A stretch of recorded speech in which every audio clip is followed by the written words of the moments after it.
Hi, I'm Sahana, co-leader of the Rock Hill Research Club, and I'll be introducing the topic of epigenetics to you all. To understand this topic in biology, let's first understand its background through an abstract.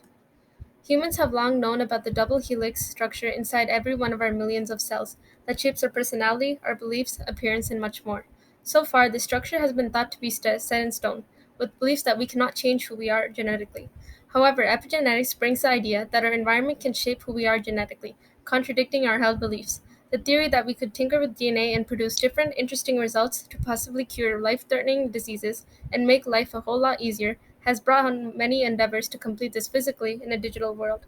However, there are plenty of ethical issues humans have to face, even if we have the right technology to do it.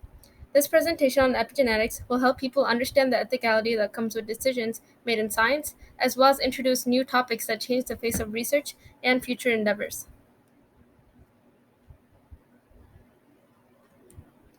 Let's first define what epigenetics really is. It is a study of the changes in organisms caused by the modification of gene expression rather than changing the actual genetic code itself. The cell only reads its specific genes that are expressed, which then is expressed through phenotype, which are observable traits like eye color or hair color, rather than your actual DNA, which is your genotype.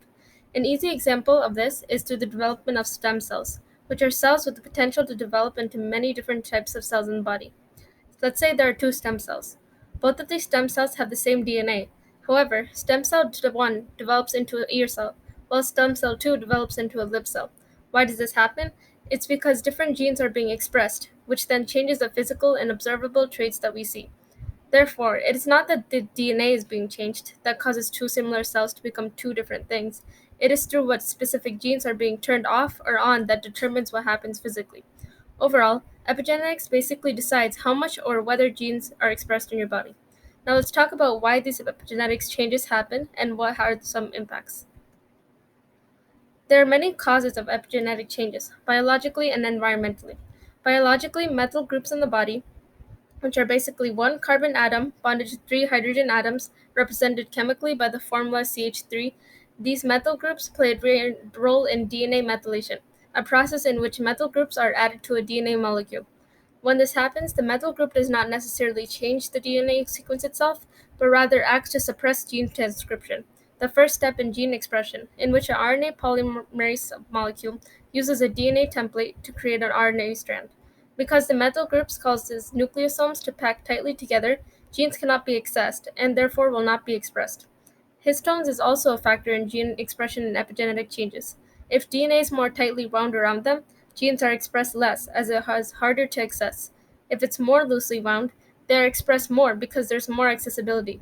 The age of the individual can also cause epigenetic changes, as the genes being expressed may change as the aging process starts and tissues get older. There's also a higher chance for diseases as the body gets more vulnerable. The environment of the individual is also found to be a great factor of epigenetic changes, since where that person is determines their type of lifestyle. For example, as seen in the picture, the kid who has access to a better nutrition, a good environment, and responsibility will grow up to be healthier than one who does not. Changes can also be hereditary or passed on from generations, which, along with other factors, brings about some major ethical disputes and conflicts to think about. Scientists have long pondered, disputed, and argued for what affects our genes. Is it strictly on our nature or DNA that determines our behavior? And we can never change who we are, essentially, or can nurture, which relates to our environment, upbringing, and our own life experiences, affect our genes and our behavior as a result? Well, epigenetics completely refutes this whole debate and says that both our nature and our nurture affect our behavior and personalities. Essentially, both our genetics and environment can affect gene expression in our body. Some ethical implications of this is that individuals who have different living conditions, financial stability, environment, and so on have great inequalities that can deeply affect their behavior. It also affects the ethicality of pregnancy because of the fact that epigenetics is hereditary. Do parents have an obligation to keep their epigenome healthy as possible to make sure that future generations can stay healthy as well? Should people with life threatening diseases and compromised genomes have children and the risk that it might pass down onto them? These are all ethical issues that scientists and even students should discuss as technology and new scientific techniques are being created to one day execute these ideas. To learn more about epigenetics, there have been many research experiments done throughout the years. Since we know that epimutations can be reversed, Diseased cells, because of epimutations, can have their epigenetic processes reversed, which is more specific to cells than classic radiation or chemotherapy, which can also attack healthy cells with the compromised cells. At the present, these epigenetic therapies have been approved by the FDA, but we have yet to execute these techniques in experiments. These epigenetic therapies would involve reversing chemical tags attached to DNA that promote life threatening diseases in the hope that the body would not have that disease anymore.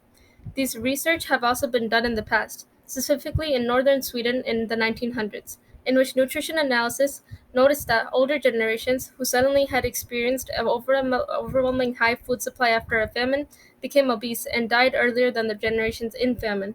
This lower lifespan and obesity also transmitted to future generations, proving the hereditary characteristic of epigenetics. That is it for the presentation. I hope you guys learned some interesting information about epigenetics and the ethicality of such groundbreaking decisions to go inside our genome and change our God given characteristics.